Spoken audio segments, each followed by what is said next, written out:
Well, hello there. Welcome to my channel. My name is Delitza, and here we talk a little bit about everything. We talk about true crime, we talk about unethical business practices, and we talk a little bit about pop culture.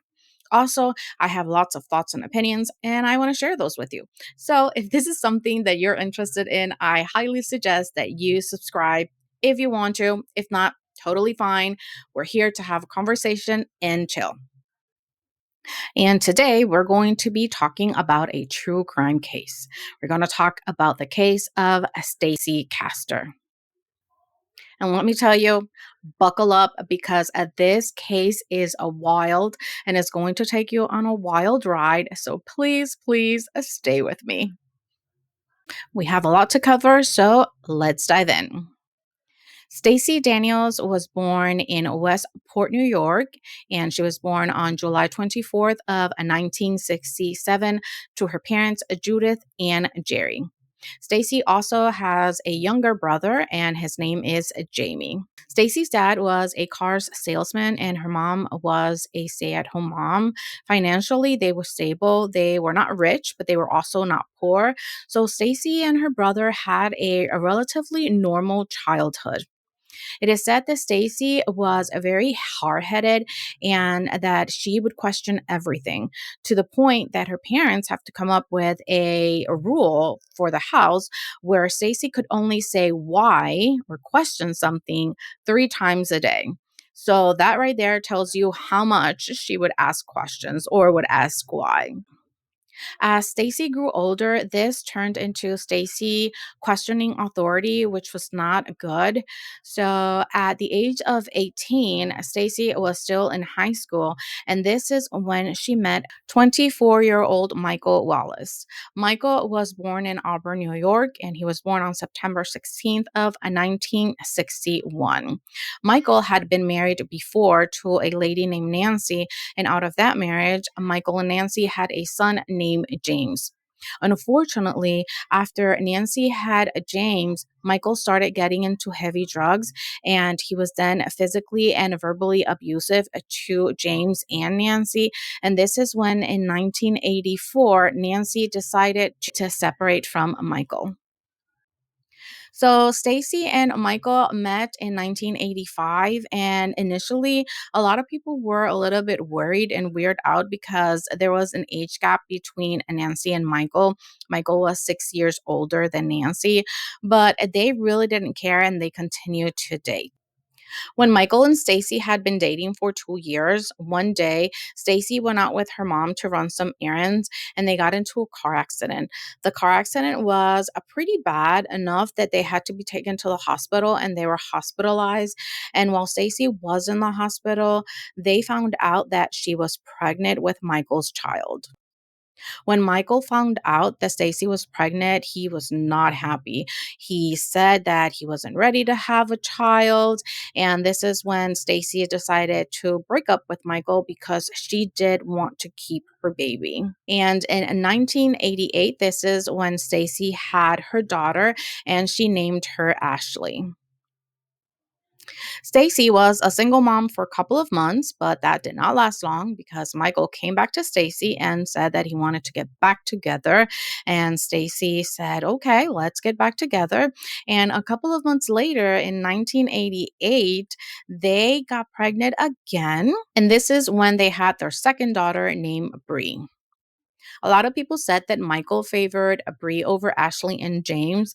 They also said that this might have been because at the time when he had Bree, he was sober, he was not into drugs, and he was able to enjoy Bree more.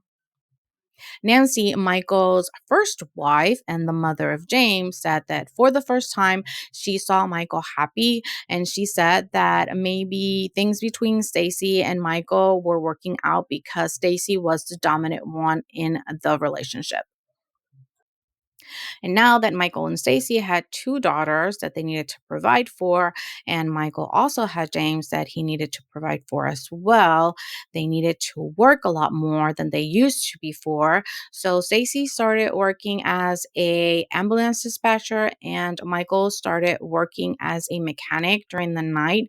So it seemed like Michael and Stacy were not seeing each other as often, and this started to create a wedge between the both of them. In 1999, one of Stacy's friends said that Stacy had said that she wanted to divorce Michael, but that she was not going to do it right then and there because it was the holidays and she did not want to separate the girls from their dad during the holidays. So in early 2000, when she was actually planning to leave Michael, that didn't happen because Michael grew very, very sick. He was constantly vomiting, and he said that he felt like he was drunk, even though he wasn't drunk. And at the very beginning of his symptoms, Michael went to the doctor, but incredibly, the doctor said that this was being caused by an ear infection. Yes, an ear infection. Vomiting, feeling like he was drunk, an ear infection. Mm, come on. As Michael's symptoms worsened, he of course knew that it was not caused by an ear infection, and he was asking Stacy to please take him to the hospital, but Stacy would brush it off and say like, "No, I'm not going to take you to the hospital. You're fine. You're just going through maybe a flu or a bug or something with your stomach. Don't worry about it." And then on January 11th, Ashley came home from school. So she had this routine where she would get out of school, she would go home, she would drop off her backpack, and then she would leave again to pick up her sister Bree at school. When Ashley went to drop off her backpack, she said that she saw Michael on the couch and she said that he was making funny faces and she heard some weird noises, but that she really didn't pay much attention to it because she thought that Michael was playing a prank on her or just being goofy because he was sometimes like that. So she didn't pay much attention and she just left. And really, Ashley was a child, so she really didn't know what was going on. Then she just left, and this is when Stacy came home from work, and she then found Michael unresponsive on the couch. And this is when she called the police and said that she needed an ambulance. And when the ambulance got there, unfortunately, Michael was pronounced dead at just 39 years old. Because Michael had a history of drug abuse, his death was deemed as a heart attack. And even though Michael's family wanted to have an autopsy done on Michael, Stacy completely refused. Michael's family wanted to have this autopsy done because, yes, Michael had a history of drug and alcohol abuse, but he was 39. He was still very young. But even though his family wanted this, Stacy refused and said, absolutely not. We're not doing an autopsy. So she just went ahead, had the funeral, and buried Michael. And that was the end of that. So, because of Michael's death, Stacy received $50,000 from his life insurance. And with this money, she paid the funeral, she paid a couple of debt that she had. And then with the rest of the money, she took Bree and Ashley to Disney World. In early 2002, this is when Stacy met David Castor. And a little bit about David, he was born on June 12th of 1957, and he was born in Syracuse, New York. At the age of 19, David got married to this a lady named Janice, and Janice's dad had a big successful company called Liverpool Heating, and Michael worked at this company. When Michael turned 21, this is when Janice's dad made David co-owner. Janice also worked at the company. She worked doing a little bit of everything around the company. And this is how David and Janice were able to pay their bills because, they were a young couple that had just gotten married. So this is how they made a living. So they worked at Janice's dad's company. In 1987, David and Janice had been married for 11 years, and Janice said that they had a great marriage. It was a typical marriage. They did have their ups and downs, but they had a good marriage. They loved to be outdoors, and David loved to ride snowmobiles with David Jr., and everything was fine until one day David was trying out a snowmobile that he had bought for Janice for her birthday, but Janice was not really into riding her own snowmobile. She usually would go snowmobiling, but she would go with David. So she would be on the same snowmobile that David. So because she really didn't like it and she was not enjoying it, then David said, okay, well, let's just sell it. And right before selling it, David said, let me go do a just test drive to make sure that everything is okay before we sell it. And as David was riding the snowmobile, unfortunately, David had an accident and it was a very bad accident. He suffered a lot of injuries, and even though he was wearing a helmet, which was actually what saved his life, he still received a lot of injuries to the head, and he was for a long time in the hospital recuperating. When Michael woke up from the accident, he had lost all memory. He woke up in a panic. He didn't know who he was. He didn't know where he was.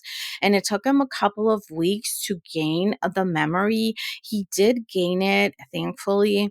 But after coming back home from the hospital, Janice said that he was a completely different man. He was not the David that she knew before the accident. And this caused a lot of problems because David got very physical and verbally abusive to Janice and David Jr., to the point that David Jr., at the age of 16, moved out of the house. So, around the time David Jr. was a senior in high school and he had enlisted into the army, this is when Janice's dad decided that he was going to retire from his Liverpool heating company. And when he retired, he made David complete owner of the company. At that time, Janice and David, they were living in a trailer home. And once David got this big promotion, of course, he was getting more money. So he moved with Janice into a big suburban house. In January of 2000, this is when Janice said that she was so tired of all of the abuse that David was inflicting upon her. And she said that she was thinking and that she deserved so much more. And this is when she decided to divorce David. As I was doing my research for this episode, I was reading that Janice had to go into a woman's shelter and that she was there for a couple of months until she was able to find a job of her own. And this is how she was able to move and start her over. So it was a little bit sad to see that the only way that she was able to leave David was moving into a women's shelter.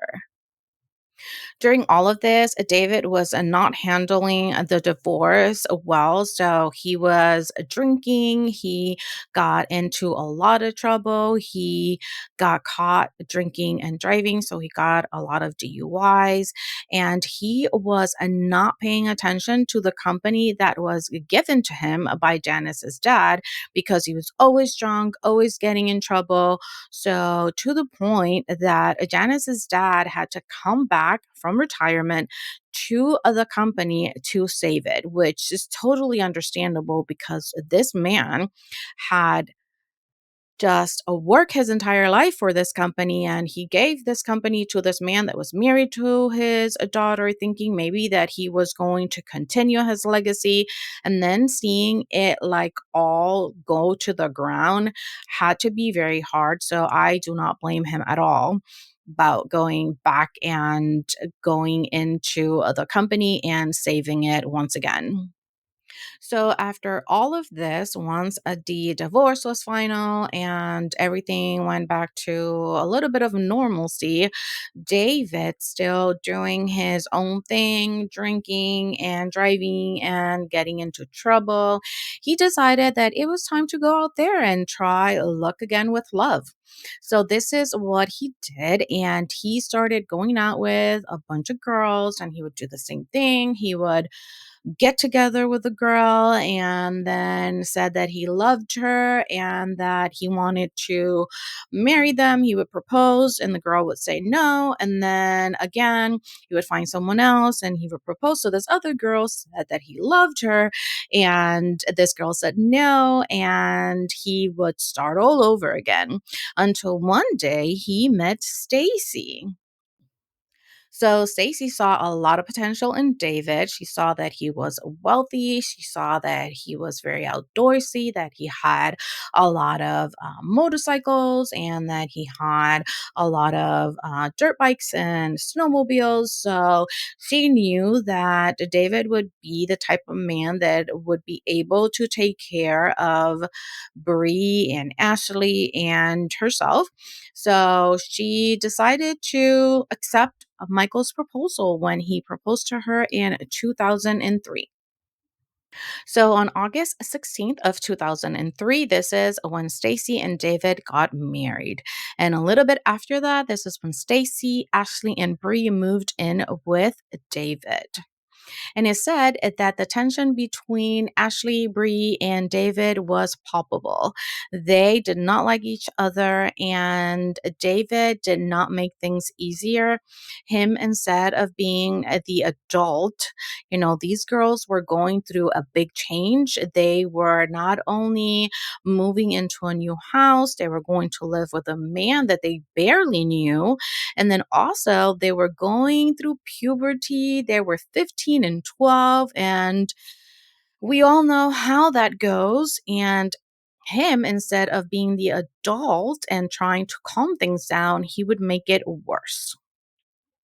So on August 2005, David asked Stacy to go on a wedding vacation because we know that they got married on August 15th of 2003. So it was August of 2005. So Michael said, "Hey, let's take an early a wedding vacation." And Stacy was very excited. However, she did not have anyone to stay with Bree because she was still a minor, right? And they were going to be out of state and on a vacation, so she just couldn't leave her alone. So Stacy asked Ashley, she was an adult at this time, right, if she could stay with Bree. However, Stacy, when she asked Ashley, Ashley said that she was not able to stay with Bree because she was working, and because this was very last minute, she said that she could not just go to work and ask her boss to just let her be out for a couple of days, very last minute. So she said, "I'm sorry, I just can't do it." So because of this, Stacy had to go to David and tell him, "Hey, you know, can't do it because I don't have anyone to stay with Bree, and Ashley can't do it because she's working and she can't just ask her job to give her time off like this very last minute." So when Stacy told this to David, David got furious. And this led into a 7-hour fight between Stacy and David. So this fight was not only just David and Stacy. This fight was between Stacy, David, Ashley, and Bree. It got very messy back and forth between all four of them. And like I said, this was like a 7-hour fight. And it ended up with David going into his room and locking the door and staying in there. Stacy said that she ended up sleeping in the couch that day and that in the middle of the night she woke up and she went to the garage just to have a cigarette. And she said that David woke up and went to the garage in there with her and then just continued to fight with her.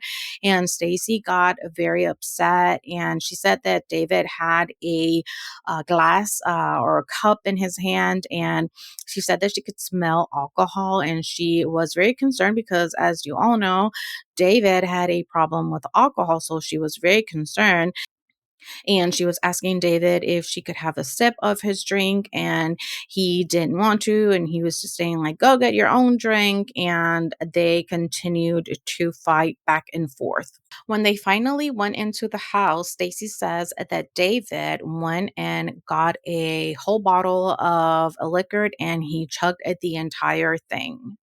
And then after he went into the room and closed the door. The next day, on August 20th of 2005, Stacy said that she went into the room and that's when she saw David passed out on the floor and she was trying to lift him up to put him on the bed. And she said that she was, of course, trying and she couldn't because she was not strong enough. So she figured that she would call David's friend, his very best friend, and ask him to help her. David's friend went into the house and did help Stacy to put David on the bed, but his friend was saying that David did not recognize him, that even though they've been friends for years, David could not recognize his friend. And the friend said that he did not know who that person was. He said that David was very, very out of it, that he was just very incoherent, and that he was very worried about his friend. David's friend said that he was asking Stacy that what had happened with David, and he said that Stacy said that he probably had alcohol poisoning because he had drank a whole bottle of a liquor. But David's friend was kind of worried because he says that he did not smell any alcohol on David when he was, trying to pick him up. So he was kind of concerned because Stacy kept on saying that he probably had alcohol poisoning. The next day, Stacy said that she woke up at 5 o'clock in the morning because David was throwing up in the bathroom. So she went to him and she asked if he was okay. And she says that David said that she needed to leave the house, to leave him alone, to leave with the girls because it was his house and he did not want them there anymore. So, kind of being very verbally abusive to Stacy. So, Stacy said that she just left. So Stacy left the rest of the day that day. And then she says that she went back into the house the next day and she went to check on David and she was knocking on the room door and she tried opening the door, but the door was closed. It was locked from inside. And she said that she was calling David's name just to see if she could hear anything from him, even if it was like, go away, I don't want to see you, or whatever. So when she didn't hear anything, this is when she decided to call the police to see if they could come and do a wellness check on David. But it was kind of weird because when she called the police, she kind of like went on a rant on telling them everything that had happened the day before. She told them about the garage. She told them about when David went into the house and drank the entire bottle of liquor. And she was telling them a whole bunch of like details that really at the moment that they didn't need, or it was not the time for her to be telling them this. So it was very weird the way that she went about it. Stacy also said that she had been calling David all morning, trying to check up on him, and that also he did not show up to work. So she was concerned, and that she had called him a bunch of times from her phone, and that she did not hear from him because he wasn't picking up. So that's why she was worried, and that's why she came into the house. So the police eventually got to Stacy and David's house. And one thing that the police officer said when he got to the house after that call, that when he got there, Stacy was outside just sitting on a lawn chair and she was just smoking just very casually. And yes, I do understand that, people cope with stuff in different ways and that maybe this was kind of like her stress relief. But the officer said that it was just very like nonchalant, that she was just sitting there and that he thought to himself, like, this woman thinks that something's wrong with her husband that's inside of the house and she's just out here just like nothing, just smoking. And when he got there, she didn't say like that she didn't get up from the chair and kind of like trying to go to him and trying to show him inside and how to get to David. She was just sitting there smoking. So he thought that that was a little weird as well. So after he got there, he eventually went in and he went into the room of Stacy and David, where he found David unfortunately laying naked on the bed, and he had blood on his mouth and he was completely unresponsive and did not have a pulse. David was immediately taken to the hospital and Stacy followed them. So while Stacy was in the hospital with David, the police decided that they were going to investigate a little bit more. So they went into the scene of the crime, or where they found David. And they said that on the nightstand, they found two cups.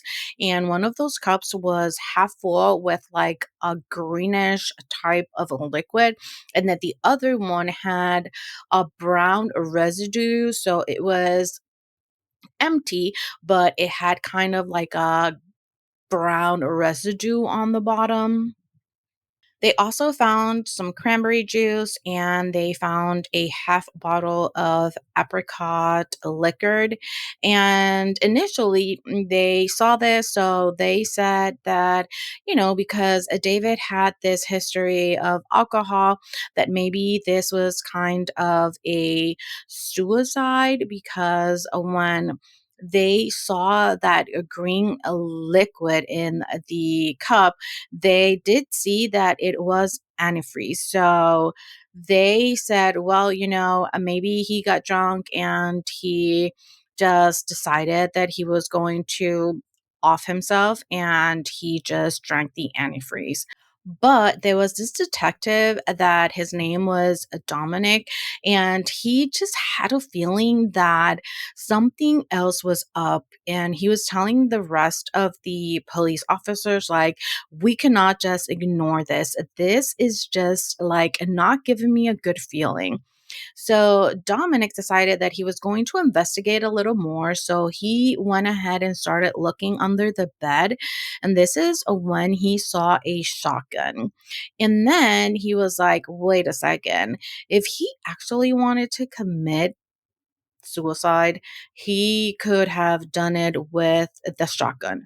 Why would someone go through the entire painful death of drinking antifreeze? For those of you who don't know, antifreeze, if you drink it, like, you will die slowly. Like, your organs are going to start shutting off slowly, and it is said that is like a very, very, very painful death. So to him, that didn't really make any sense.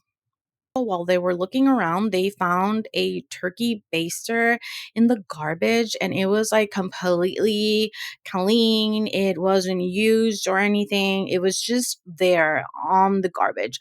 So Dominic was like, you know what? I'm going to take this as evidence. So he carefully took it, put it on a bag, and he took it as evidence as well.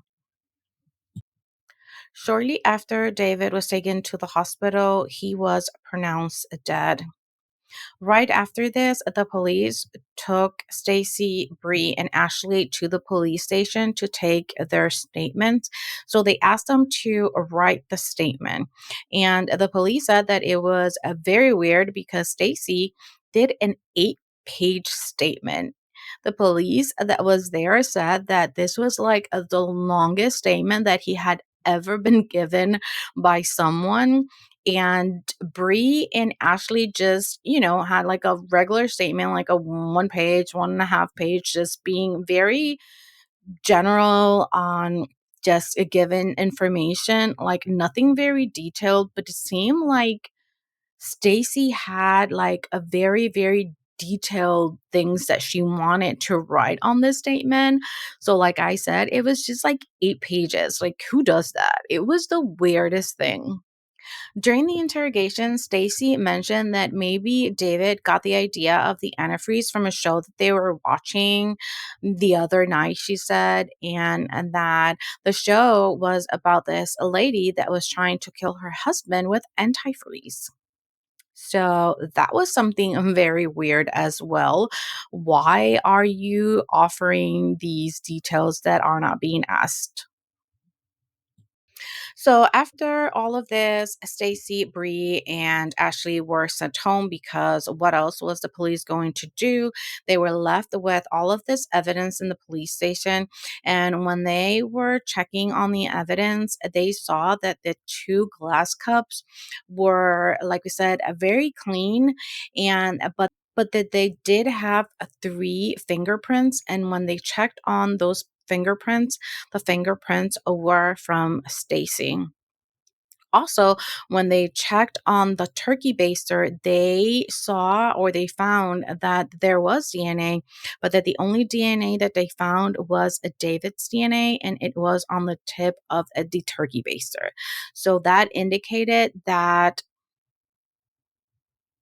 whoever was using the turkey baster, so let's say it was David, he was sucking up the antifreeze from the cup, and then he was putting it on his mouth with the turkey baster, which really made no sense. So we all know kind of where this is going to. Like I mentioned before, Stacy had told the police that she had called David a bunch of times from her phone and that she was checking on him. She also wrote that on her statement. And when the police checked on Stacy's phone records, they saw that Stacy did call David just one time. Not a bunch of times, like she stated on her initial statement and when she wrote her 8 pages statement. And this was a very weird to the police as well. So, the police then knew that Stacy was lying to them, and again, this was very weird because why would she had to lie about that? And then also, something else that was very, very suspicious and weird to the police was that when Stacy got the will that David had left, he left everything to Stacy, Ashley, and Bree, and did not left anything to Janice or to his son David Jr., which makes no sense because he didn't even like Ashley and Brie. So why would he leave all of his money to them? Not only his money, but everything, every single possession that he had, he left it to Stacy, Brie, and Ashley. And this was a very, very, very suspicious. So Stacy ended up getting all of David's possession and she sold the company, Liverpool Heating Company. That was a company that it was Janice's dad's company. So I can only imagine how upset Janice was.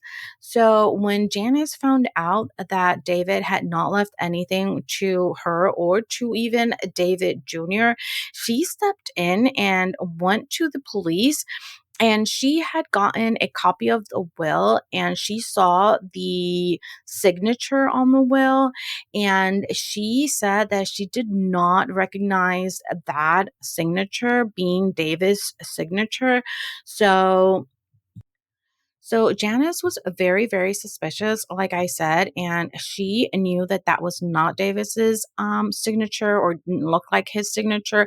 So she was looking and she found the marriage certificate of when David and her got married, and she compared the two signatures. Well, she already knew it wasn't his signature, but she was able to take that and show the police, like, hey, we have to do something. This is not his signature. Someone forged his signature on this will.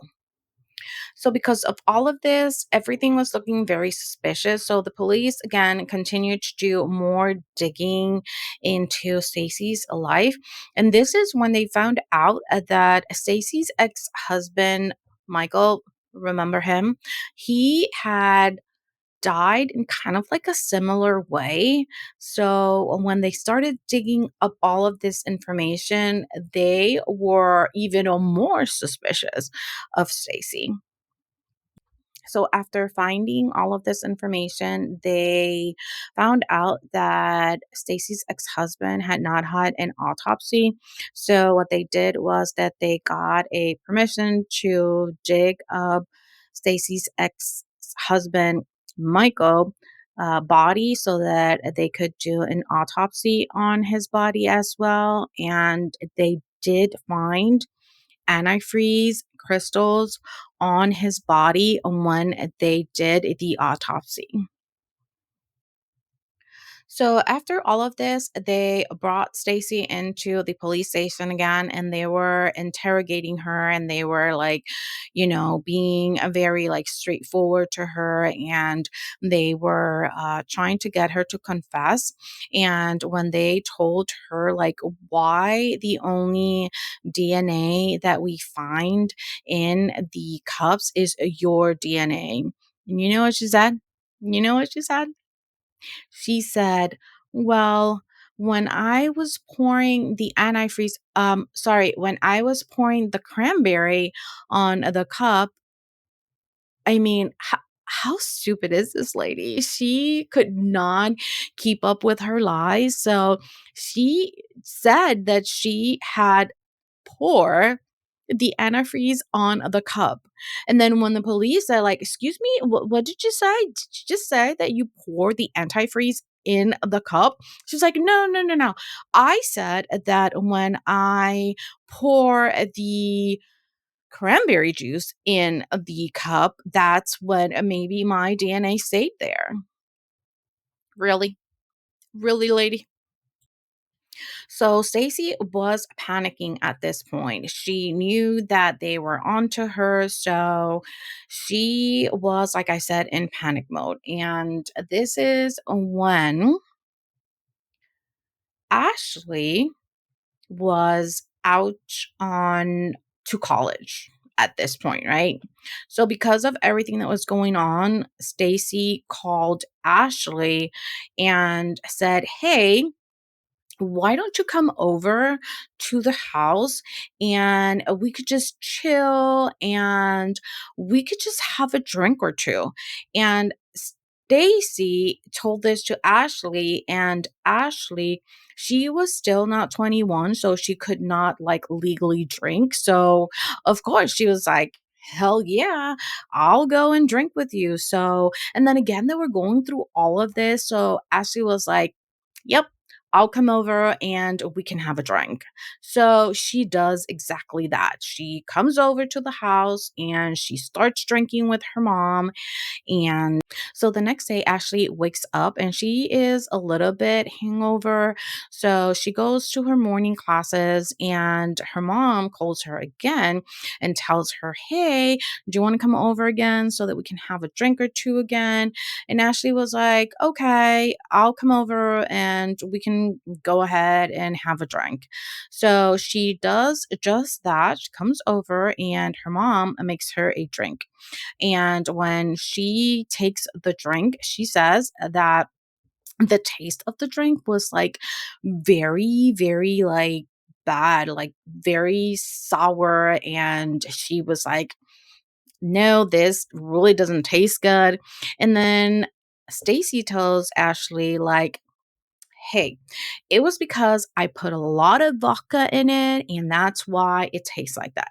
So just go ahead and take a straw, put it in there, and you can just chug it in, and that will cause it to just go straight into your throat, and that way it won't go into your actual mouth, and it won't like." bother you, like the taste won't bother you because it won't get to your taste buds.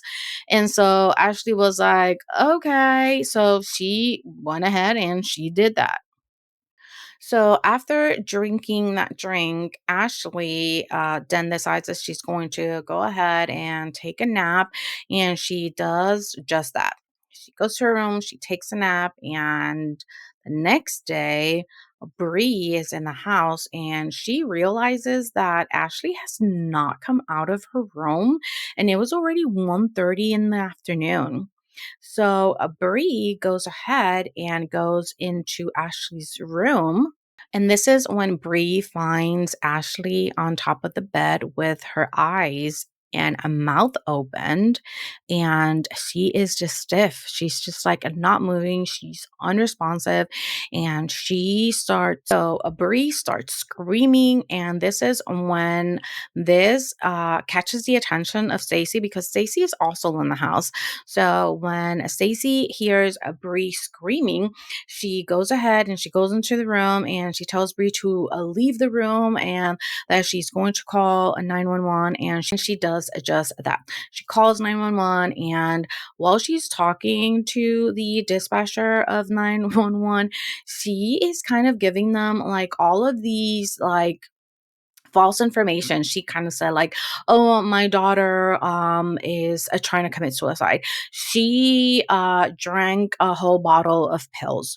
And or then she said, "Oh no, I think that she drank an antidepressant with some liquor, and this is why she is unresponsive."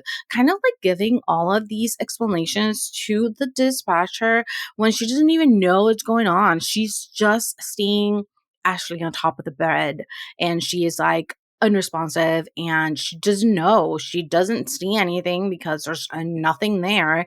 And she is just like saying a bunch of nonsensical things.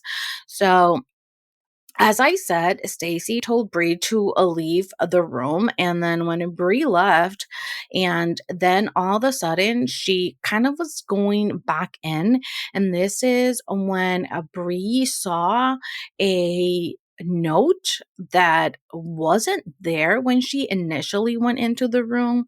And when she opened the note, it was a suicide note, supposedly written by Ashley, typewrite, not on her handwriting.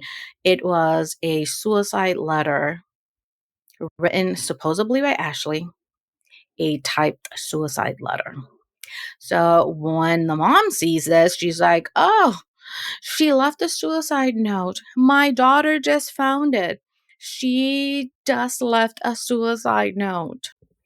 And that's not the worst part. That's not even a surface worst part. So when Bree starts reading this supposedly suicide letter written by Ashley, it says in the letter that she is confessing. She killed her dad Michael, remember? And that she also killed her stepdad. And that she was very sorry. And that she was committing suicide because she killed both her dad and her stepdad. Unbelievable. Unbelievable. So they take Ashley to the hospital, and when Ashley woke up, she was like very disoriented. She just woke up like she even thought that she had gotten into a car accident because she couldn't remember anything. She didn't know she was there. She was very agitated, and again, she was asking if she was on a car accident. So once she woke up from whatever was going on with her, the police went in there and they started talking to her, and they questioned her, and they said, "Hey, what is the last thing that you remember from the night or the day before?" And she said, "All I remember is drinking with my mom. And then after that, I can't remember anything else." And the police then went ahead and showed her the suicide letter that she supposedly wrote. And Ashley was like, "No, I did not write that. I don't know where this is coming from. I did not kill my dad. I did not kill my stepdad. This is crazy." So she was completely denying anything that was on the letter. And another thing that Bree and Ashley saw was that, Ashley was a college student and she wrote a very eloquently. She always used punctuation. She wrote a very grammatically correct. So this letter was a very, very poorly written.